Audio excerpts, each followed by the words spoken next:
Hey guys, welcome back to the channel where I cover missing persons, unsolved cases, crime news, and more. This is a very sad, I don't even know if I want to call it a case. It's a case. This happened yesterday in Jacksonville, Florida. I'm very familiar with Jacksonville. I've run marathons there and half marathons, and I have lots of friends up in Jacksonville. This was a shooting that happened in a Dollar General yesterday. According to what we know, and I'm going to play the presser here and go through some more information. So thank you all for joining us this evening. Tonight I stand side by side with our law enforcement partners, our mayor, city leaders, to share the heartbreaking news that Jacksonville has suffered the loss of 3 precious lives at the hands of an active shooter.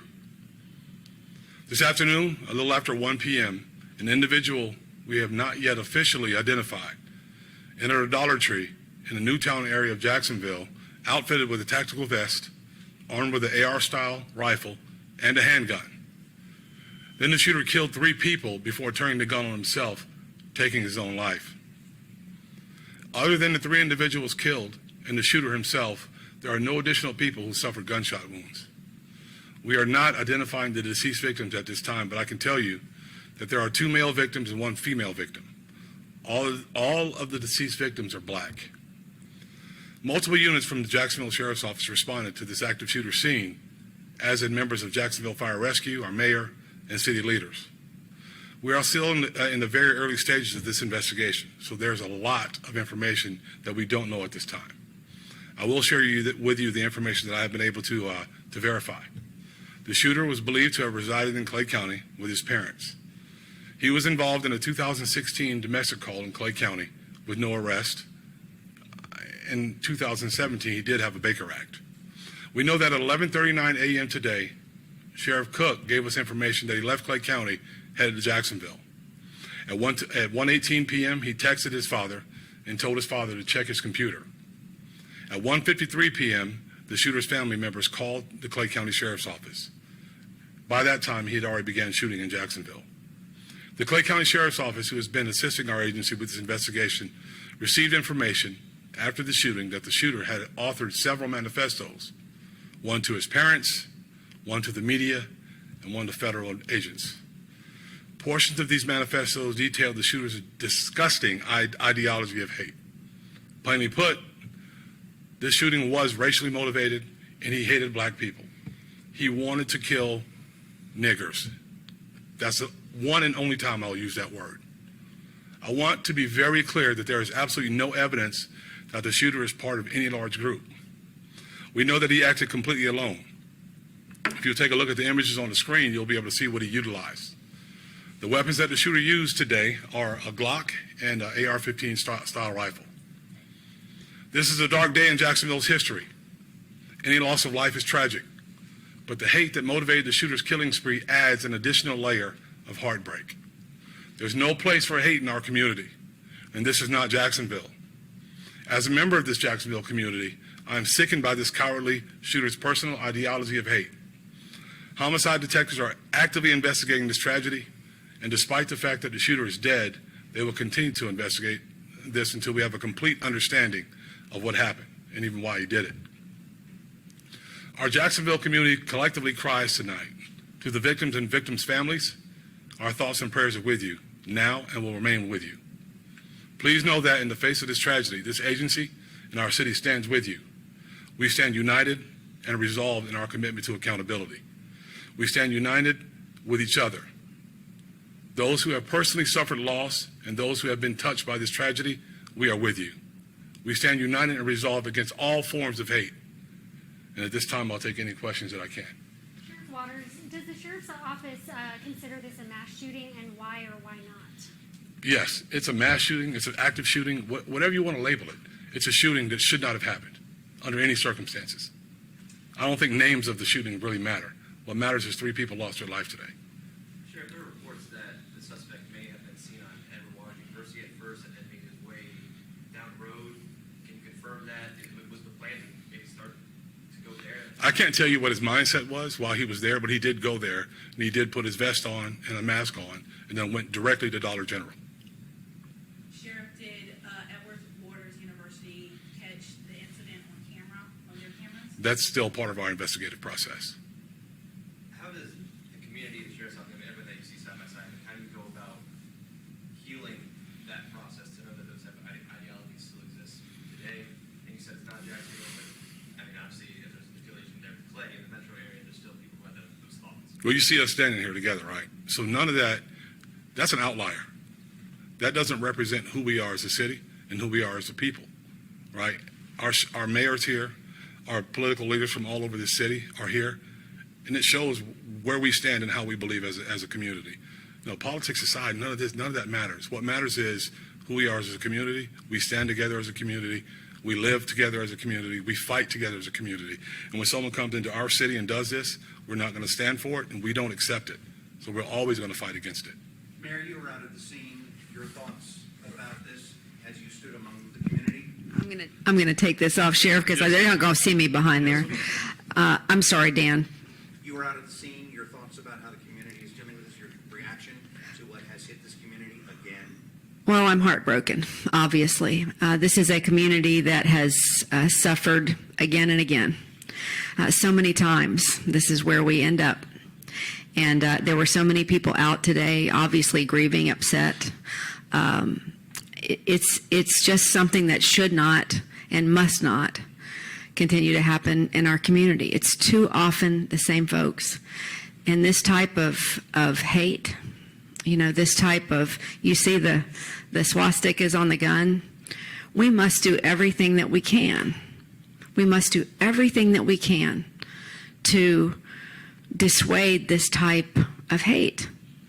And so, I can't even begin to tell you how frustrating this is for all of us, because we've seen it too much. We've seen it too much. And this, as you know, was the anniversary of when we had the shooting at the landing. And I believe that was also indicated in the manifesto that he was aware of that, and perhaps chose this date in alignment with that.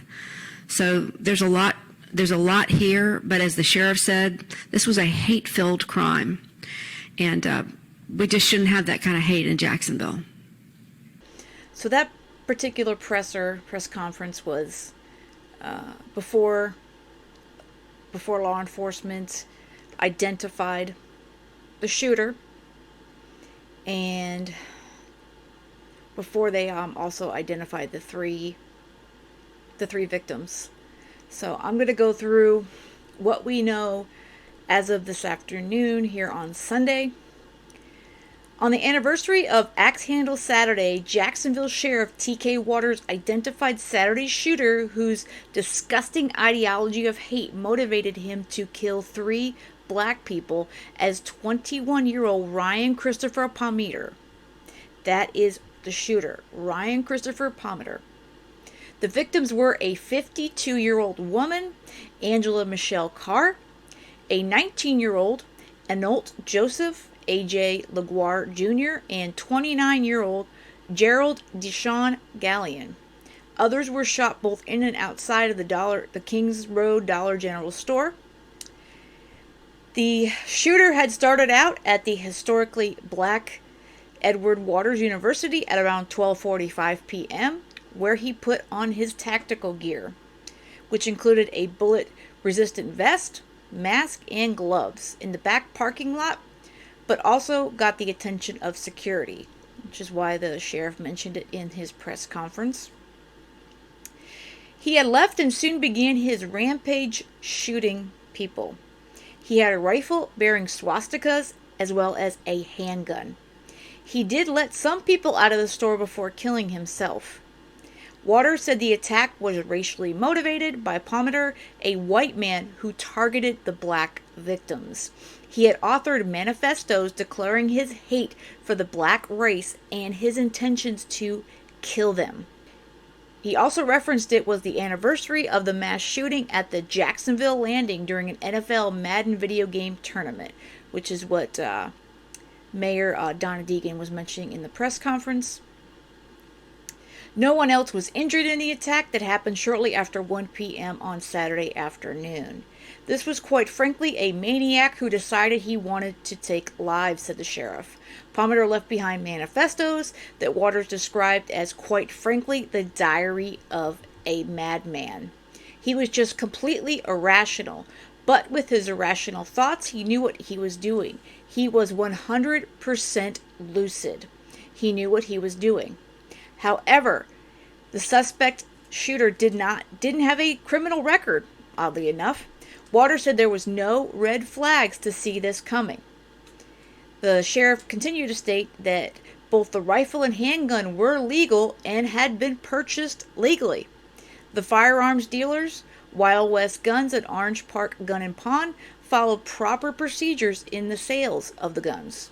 There was no red flag that could have come up to stop him from purchasing those guns, said the sheriff. Therein lies the difficulty. When a person grabs a hold of a gun with hateful intentions, it is very difficult to stop that from happening. It is unknown why the suspect initially went to Edward Waters University. Waters said it appeared that Palmeter went there to change into the tactical gear. He had an opportunity to do violence at EWU, but he didn't. There were people in very close proximity, but he didn't do anything there at the college. He backed up and left. After encountering Palmeter, the campus security officer flagged down a sheriff's office police officer and told him about Palmeter, but misidentified the car he was driving when he left campus. However, the shooting happened at Dollar General as the officer was preparing to issue a bolo on the vehicle. Waters said Carr was the first victim. She was killed inside of her car at the store. Palmeter then went inside the Dollar General and engaged LaGuardia, and then as witnesses fled out the rear door, Gallion was shot after entering the store with his girlfriend, who was not injured. Palmeter chased a witness through the store while shooting at her, but didn't strike her.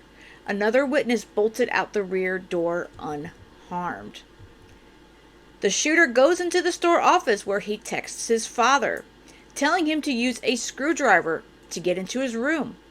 His father does so and finds his son's last will and testament, along with a suicide note on his laptop, said the sheriff. 11 minutes after the ordeal began, Waters said arriving police entered the store at 1:19 p.m. and began searching for the shooter. The officers then heard a single gunshot, and that is when police believe Palmeter actually shot himself. The sheriff's office homicide detectives recovered surveillance video showing the shooting rampage. He previously said at this stage of the investigation there was no indication that Palmeter was a part of any larger hate group. So they don't believe that this was part of anyone else. This was all about this guy Palmeter. It was all about his hate, his issues. The sheriff continued, stating that Palmeter had no prior criminal record, but in 2016 he was involved in a domestic call with his brother, but no arrests were made at the time. Then in 2017, he was a subject of a Baker Act, which under Florida law, a person can be involuntarily committed to a mental health facility.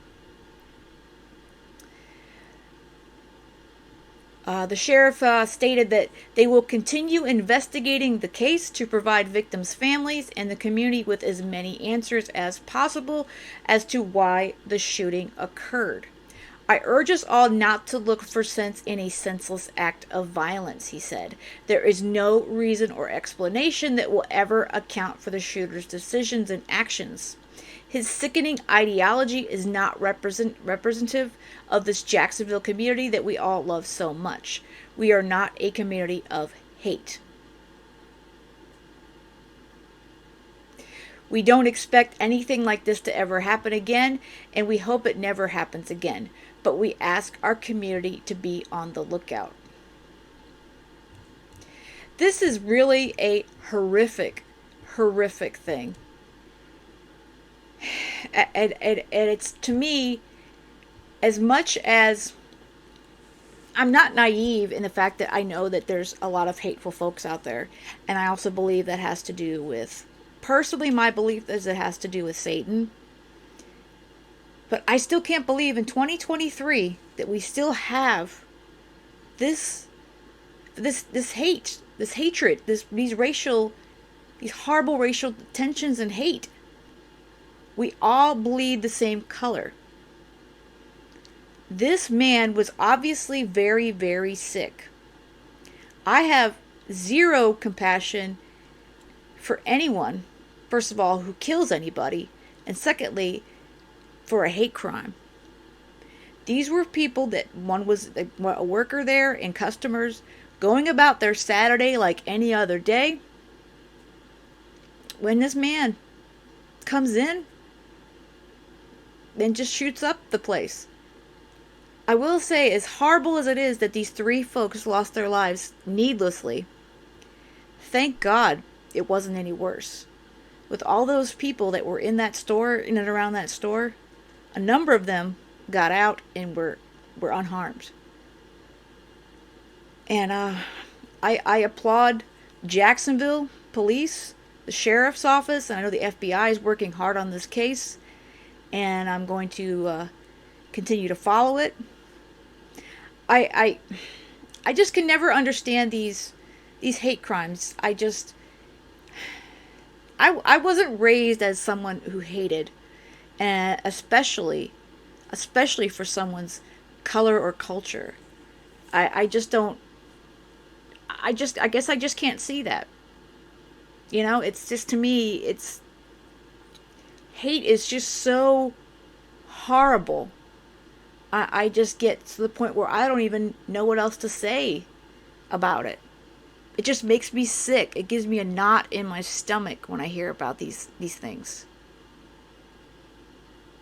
And these people are, like I said, they're going about their day, going to the store to pick up a few things, going to work, and then some horrible murderer comes along and ends your life. For what? There's just no words to completely understand this, besides that these people are full of hate. From what I'm telling so far, the manifestos are not out. I am going to follow up to see if I can locate them, and I will go through them if folks are interested. I still don't know if we can ever completely understand, but at this point, my heart goes out and my prayers go out to these families who lost a loved one yesterday. These 3 people. It's so horrible. Please hug your family tighter today. We just never know when it'll be the last time we see them. I hope you have a great rest of the day.